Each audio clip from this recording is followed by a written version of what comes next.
বিসমিল্লাহির রহমানির রহিম। আসসালামু আলাইকুম ওয়া রাহমাতুল্লাহি ওয়া বারাকাতুহু। আলহামদুলিল্লাহি ওয়া কাফা ওয়া সালামুন আলা ইবাদিহিল্লাযিনা ইসতাফা, আম্মা বা'দ। সমস্ত রকমের প্রশংসা মহান আল্লাহ তাবারাক ওয়া তাআলার জন্য। দরুদ ও সালাম বর্ষিত হোক প্রিয় নবী মুহাম্মদুর রাসূলুল্লাহ সাল্লাল্লাহু আলাইহি ওয়াসাল্লামের উপর। সম্মানিত প্রিয় দর্শক বৃন্দ, আজকে আমি আপনাদের সম্মুখে ছোট্ট একটি প্রশ্ন এবং তার উত্তর নিয়ে উপস্থিত হয়েছি। আজকের প্রশ্ন হচ্ছে যে জানাজার সলাতে আরবিতে নিয়ত করতে হবে না বাংলায়? নিয়ত প্রত্যেকটা কাজের ক্ষেত্রে নিয়ত করতে হয়, কিন্তু জানাজার নামাজ এটাও তো নামাজ বা সলাত। এজন্য এইখানে তো আমরা নিয়তটা কিভাবে করব, আরবিতে না বাংলায়?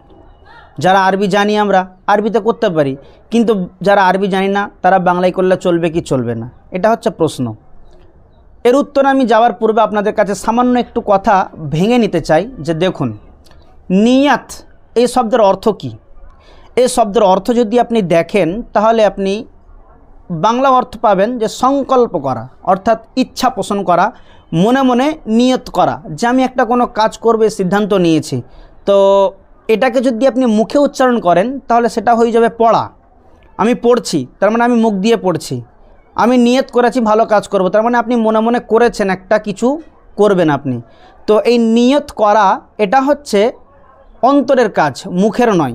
যদি মুখে আপনি আরবিতে বলেন অথবা বাংলায় বলেন, যদি মুখে উচ্চারণ করে সশব্দে বলেন যে নাওয়াইতু আন উসল্লি, আমি নামাজের নিয়ত করছি, নাওয়াইতু আন আসুমা, আমি রমজানের সিয়ামের নিয়ত করছি, তাহলে এটা হয়ে যাবে বিদআত। কেন বিদআত হবে? এজন্য যে রাসূলুল্লাহ সাল্লাল্লাহু আলাইহি ওয়াসাল্লাম সহ তার জামানার এমন কোনো সাহাবা এরকমভাবে কোনো ভালো কাজের জন্য নিয়ত করেছেন এ মর্মে কোনো দলিল পাওয়া যায় না।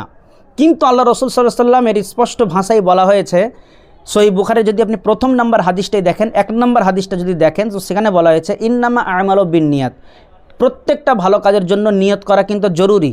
আপনাকে নিয়ত করতেই হবে ভালো কাজ করতে গেলে, কিন্তু নিয়ত করতে হবে, পড়তে নয়। এটা ভালো করে বুঝবেন, নিয়ত করতে হয়, পড়তে নয়। আর করা হচ্ছে, নিয়ত করা হচ্ছে অন্তরের কাজ, আর নিয়ত পড়া হচ্ছে মুখের কাজ।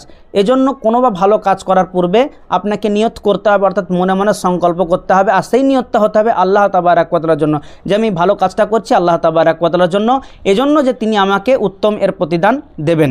তো প্রশ্ন ছিল যে নিয়ত বাংলায় করতে হবে না আরবিতে? তাহলে দেখুন, যে নিয়ত করতে হয়, নিয়ত পড়তে হয় না।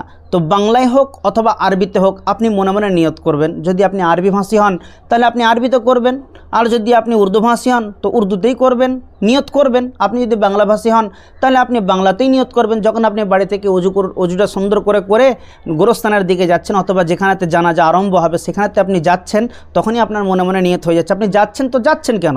নিশ্চয়ই আপনি জানাজা পড়ার জন্য যাচ্ছেন, তো আপনার মনের নিয়ত অটোমেটিক হয়ে যাচ্ছে। তবুও যদি আপনি মনে করেন যে আমি নিয়ত করব, তাহলে আপনি নামাজ শুরু করার পূর্বে নিয়ত করে নিতে পারেন যে আমি আজকে এই মুহূর্তে এখানেতে দাঁড়িয়েছি জানাজার উদ্দেশ্য, অমুক ভাইয়ের জানাজার উদ্দেশ্যে আমি দাঁড়িয়েছি।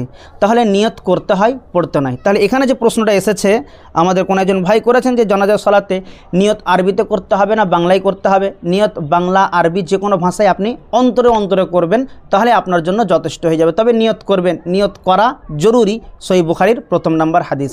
এজন্য আল্লাহ সুবহানাহু ওয়া তাআলার কাছে দোয়া করি যে আল্লাহ তাবারাক ওয়া তাআলা আমাদের সমাজে নিয়ত পড়া নিয়ে যে বিভ্রান্তর মধ্যে বা ডিপ্রেশনে মানুষ ভুগছে, তার থেকে আমাদেরকে বেঁচে সঠিক এবং সহিহ সুন্নাহ জেনে তার উপর আমল করার তৌফিক দিন। আমিন।